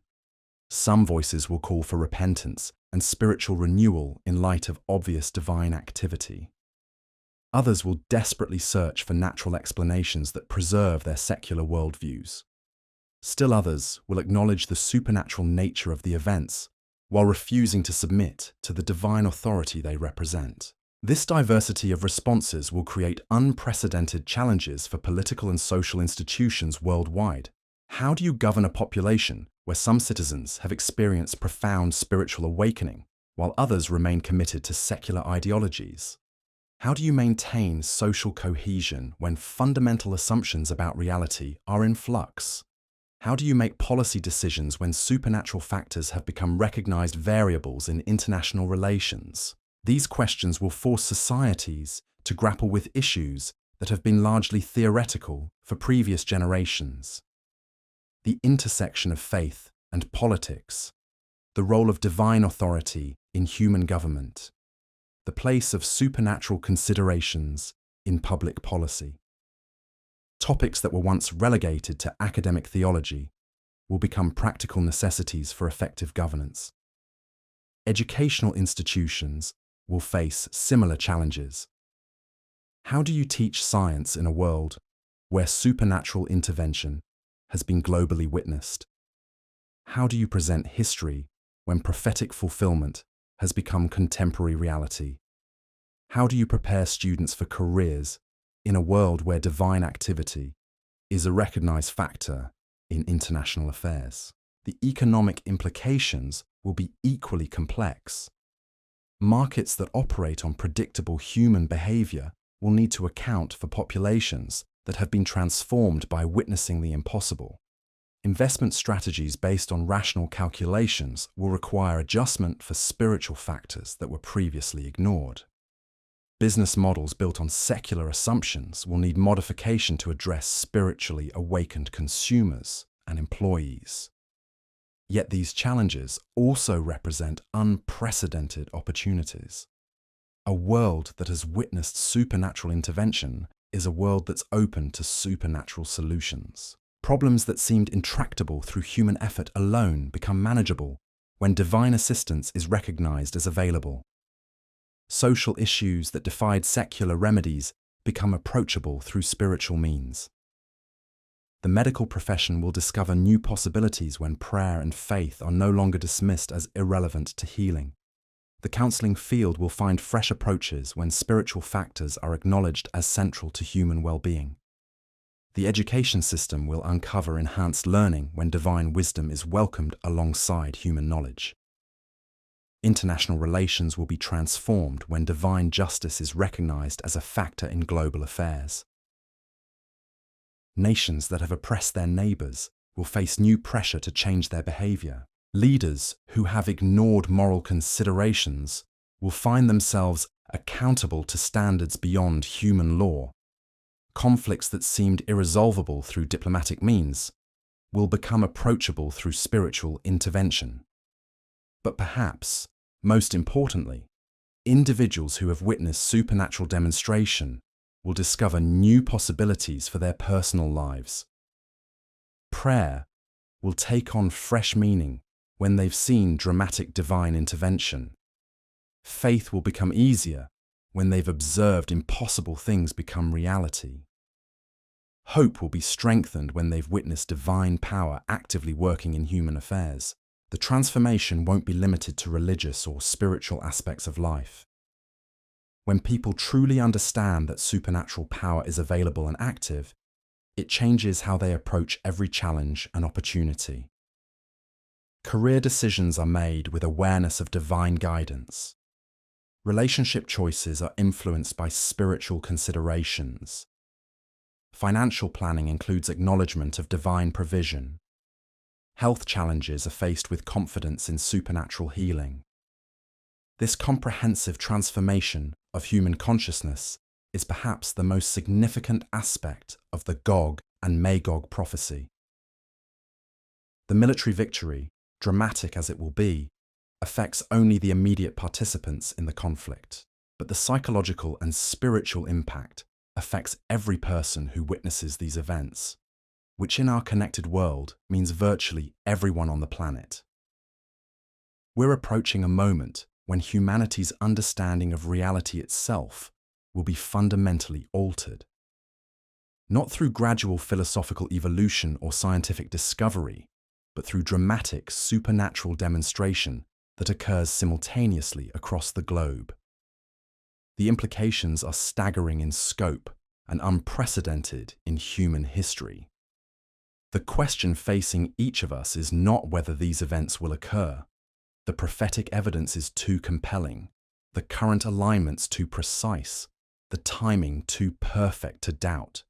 The question is whether we'll be prepared when they do, whether we'll recognize the signs for what they are, whether we'll respond with faith rather than fear, with wisdom rather than confusion, with hope rather than despair. Because when the impossible becomes undeniable, when the supernatural becomes mainstream news, when ancient prophecies are fulfilled in real time before billions of witnesses, there will be only two types of people in the world. Those who recognize the hand of God in human affairs and respond with reverence, and those who continue to resist divine authority even in the face of overwhelming evidence. The choice is ours. The time is now. The prophecy of Gog and Magog isn't just about future events. It's about present preparation. It's about aligning ourselves with divine purposes before the final demonstration begins. It's about choosing which side of history we want to be on when the God of Israel reveals his power to the watching world. And that revelation is coming sooner than most people realize. The stage is set. The players are in position. The ancient words are about to become contemporary reality. Are you ready for what's coming next? The convergence we're witnessing today isn't happening in slow motion. It's accelerating at breathtaking speed. Every week brings fresh confirmation that we're living through the most prophetically significant period in human history. The alliances Ezekiel described are solidifying before our eyes. The motivations he outlined are crystallizing in real time. The stage is being set with precision that defies coincidence. But here's what makes this moment even more extraordinary. We're not just passive observers watching ancient words come to life. We're participants in the greatest spiritual awakening the world has ever known. The same God who revealed these prophecies to Ezekiel is speaking to hearts today, preparing people for what lies ahead, calling them into relationship with himself before the final act begins. This preparation isn't optional. When supernatural events shake the foundations of human understanding, when the impossible becomes undeniable reality, when billions witness divine intervention simultaneously, only those who have cultivated spiritual discernment will navigate these waters successfully. Only those who understand biblical prophecy will recognize what's happening. Only those who know the God behind the prophecy will find peace in the storm. The signs are multiplying exponentially. Economic partnerships between prophetic nations are deepening into military alliances. Joint training exercises are becoming operational preparations. Diplomatic cooperation is evolving into strategic coordination. Each development pushes the coalition closer to the configuration Ezekiel described with stunning accuracy. Russia's Mediterranean presence has expanded dramatically in recent years. Naval bases that didn't exist a decade ago now host sophisticated military equipment within striking distance of Israeli shores. Missile systems capable of overwhelming Israeli defenses have been deployed throughout the region. The force projection capabilities necessary for coordinated invasion have been methodically assembled. Iran's proxy network has spread like a spiderweb across the Middle East. From Lebanon to Gaza, from Syria to Yemen, Iranian-backed forces have positioned themselves in a strategic arc around Israel. The infrastructure for simultaneous attacks from multiple directions has been carefully constructed over years of patient planning. The pieces are in place for exactly the kind of coordinated assault that ancient prophecy foretold. Turkey's pivot away from Western alliances has accelerated beyond what most analysts thought possible. Military cooperation agreements with Russia have deepened into operational partnerships. Intelligence sharing arrangements have evolved into joint planning initiatives. The bridge between Europe and Asia has become a bridge between former enemies united in common cause. Libya's fragmented political landscape has created opportunities for external powers to establish footholds throughout North Africa. Military bases, weapons stockpiles, and training facilities have proliferated across territories that were previously inaccessible to foreign influence. The southern flank of the prophetic coalition has been quietly but systematically developed. Sudan's strategic position at the intersection of Africa and the Middle East has made it an invaluable partner for nations seeking to project power into both regions. Port facilities, airfields, and logistics hubs have been upgraded to support major military operations. The infrastructure for large-scale troop movements and supply lines has been deliberately enhanced. Each of these developments can be explained individually through conventional political analysis, but when viewed together, when seen as components of a larger pattern, when understood in light of ancient prophecy, they reveal a coordination that transcends human planning. The same divine intelligence that inspired Ezekiel's vision is orchestrating its fulfillment with mathematical precision. The timeline is compressing rapidly. Military capabilities that took decades to develop are now operational. Political relationships that seemed impossible just years ago have become strategic partnerships. Economic pressures that were theoretical possibilities have become practical realities, driving national decision-making processes. Israel's vulnerability window is opening exactly as prophesied. The nation's growing prosperity has created unprecedented wealth worth plundering. Recent diplomatic successes have generated a sense of security that matches Ezekiel's description of people living peacefully without walls. The psychological conditions for surprise attack have been carefully cultivated through years of relative calm and increasing international acceptance. But beneath this surface tranquility, spiritual forces are aligning for confrontation. The same supernatural realm that revealed future events to ancient prophets is preparing for dramatic intervention in contemporary affairs. Divine justice that has seemed dormant is awakening. Heavenly protection that has operated invisibly is preparing to manifest visibly. The stage is set not just for military conflict, but for spiritual revelation. When natural explanations prove inadequate, supernatural truth gains credibility. When human solutions fail catastrophically, divine intervention becomes undeniably necessary. When secular worldviews collapse under observable evidence, biblical revelation emerges as the only framework capable of explaining reality. This transformation of human consciousness will occur at lightning speed. Modern communication technology ensures that supernatural events will be witnessed simultaneously by billions across the globe. Social media platforms will broadcast divine intervention in real time. News networks will struggle to explain phenomena that defy naturalistic assumptions. Academic institutions will face crisis as their foundational philosophies crumble under empirical evidence. The psychological impact will be seismic.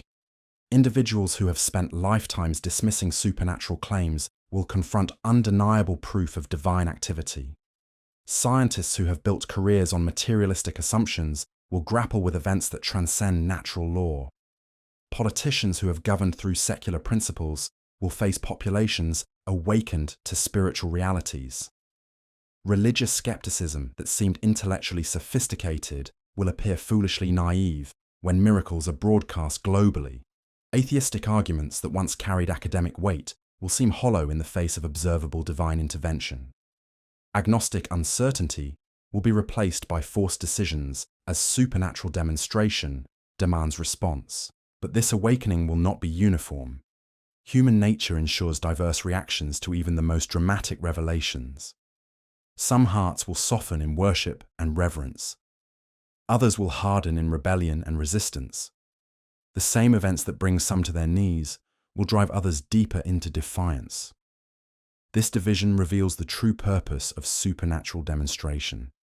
It serves not to override human choice, but to reveal human character. It functions as a catalyst that accelerates existing spiritual tendencies rather than forcing predetermined responses. Those seeking truth will find satisfaction.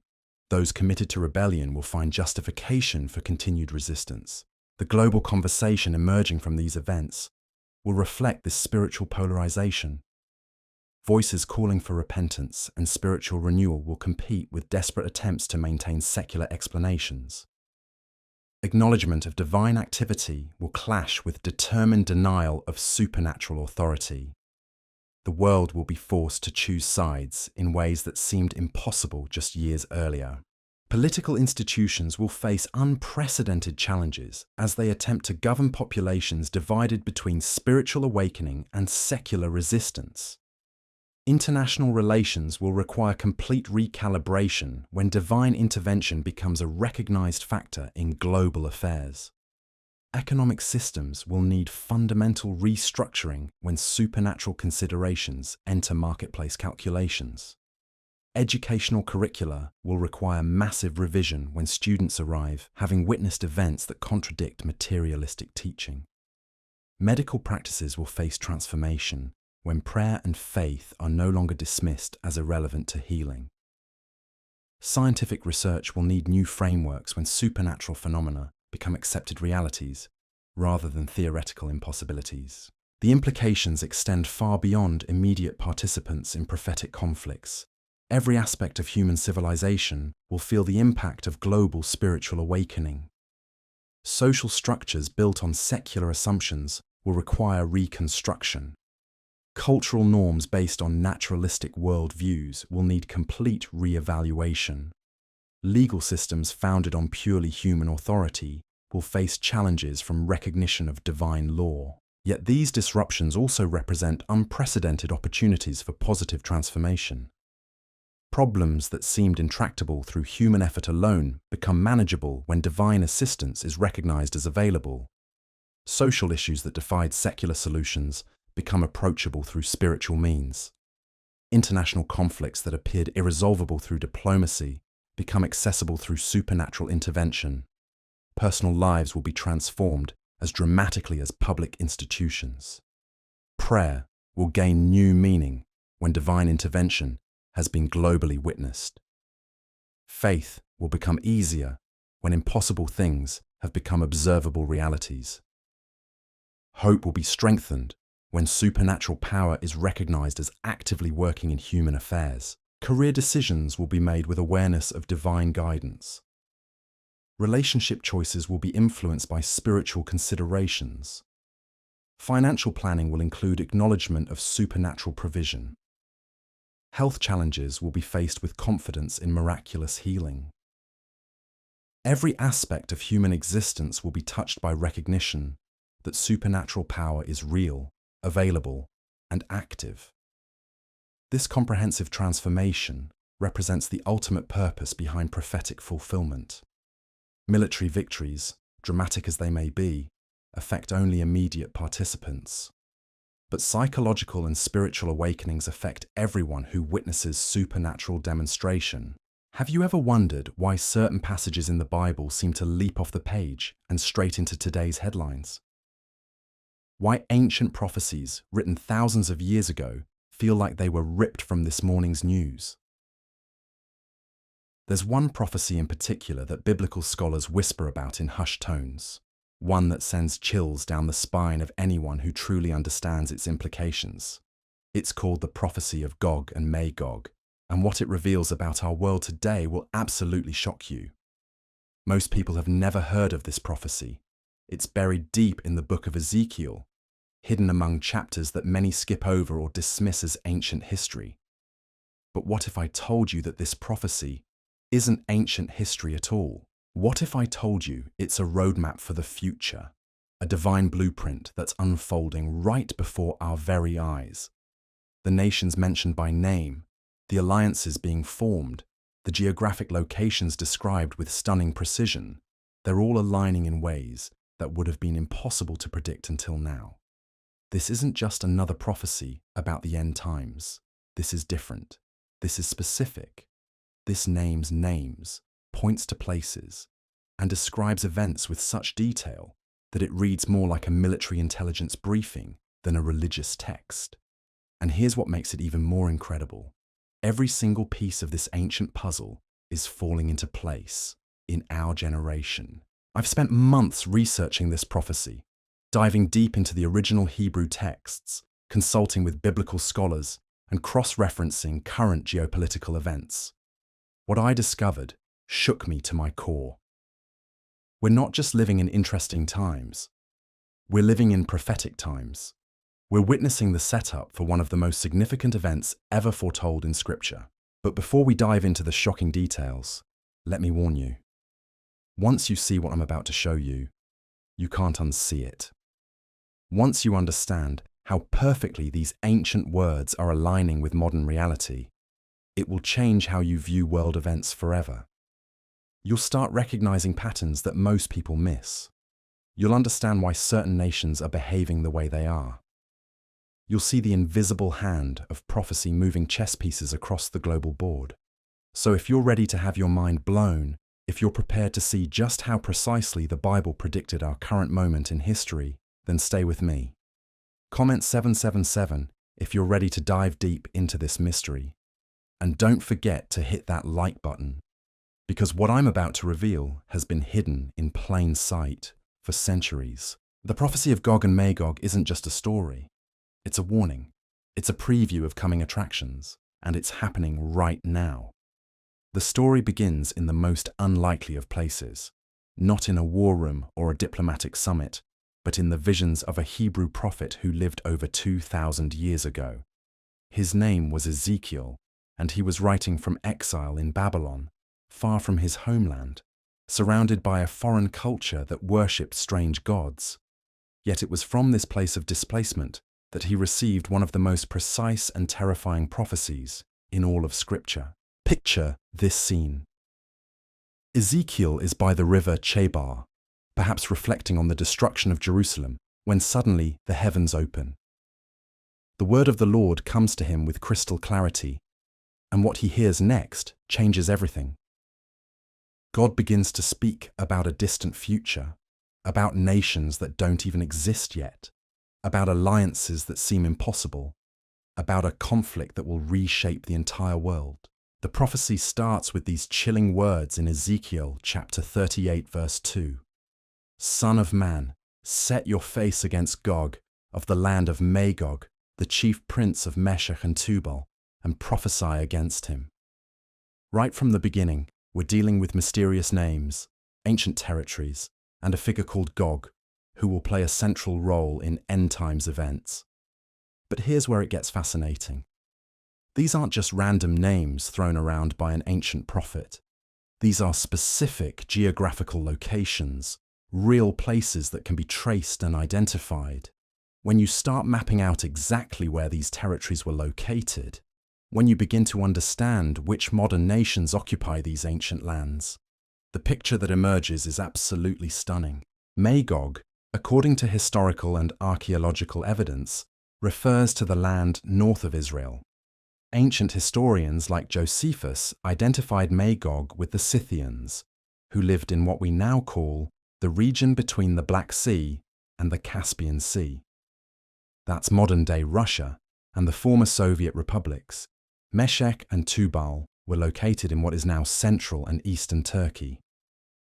Already, we're seeing a geographical pattern that should make anyone paying attention to current events sit up and take notice. But the prophecy doesn't stop there. It gets even more specific. In verse 5, God continues speaking through Ezekiel, naming the allies who will join this coalition. Persia, Cush, and Put will be with them, all with shields and helmets. Persia, of course, is modern-day Iran. Cush refers to the region of Sudan and possibly Ethiopia. Put is generally identified with Libya or parts of North Africa. Do you see what's happening here?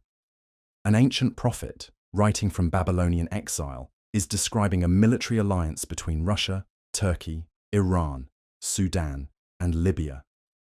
He's describing nations that will come together in the last days to launch a massive invasion against Israel. And he's doing this over 2 millennia before these modern nation-states even existed. The precision is breathtaking, but it gets even more detailed. Ezekiel goes on to describe other participants in this end times coalition. He mentions Gomer and all its troops, and Beth Togarmah from the far north with all its forces. Historical research indicates that Gomer refers to parts of modern Germany or Eastern Europe, while Beth Togarmah is associated with Armenia and parts of Turkey. When you map all of these locations, when you trace these ancient names to their modern equivalents, a clear picture emerges. This isn't a random collection of nations.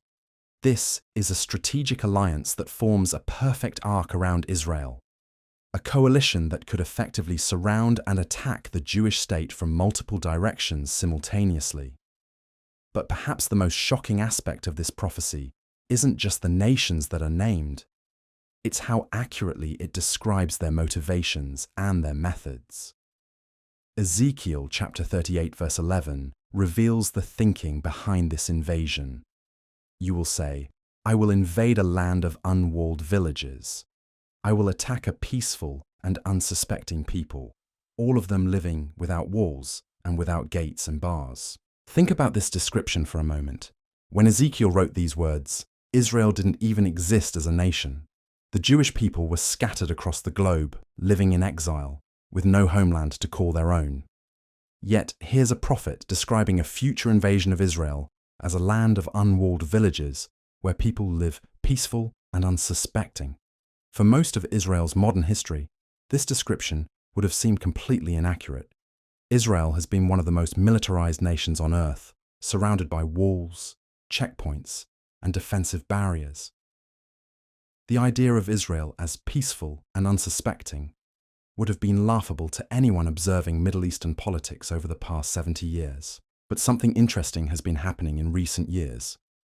Through the Abraham Accords and other diplomatic initiatives, Israel has been making peace with several of its Arab neighbors. The nation that was once completely isolated in a hostile region is now forming alliances and trade partnerships. For the first time in decades, there are Israeli citizens who are beginning to feel truly secure in their homeland. Could it be that we're witnessing the setup for Ezekiel's prophecy? Could it be that Israel's growing sense of security is actually setting the stage for the surprise attack that was foretold thousands of years ago? The timing is remarkable. Just as Israel begins to let its guard down, just as the nation starts to feel safe and prosperous, the very coalition that Ezekiel described is forming on the world stage. But the prophecy reveals something even more significant about the timing of this invasion. It's not just random aggression, there's a specific trigger, a particular moment when this coalition will decide to act. Ezekiel, chapter 38, verse 13, gives us a crucial clue. Sheba and Dedan and the merchants of Tarshish and all her villages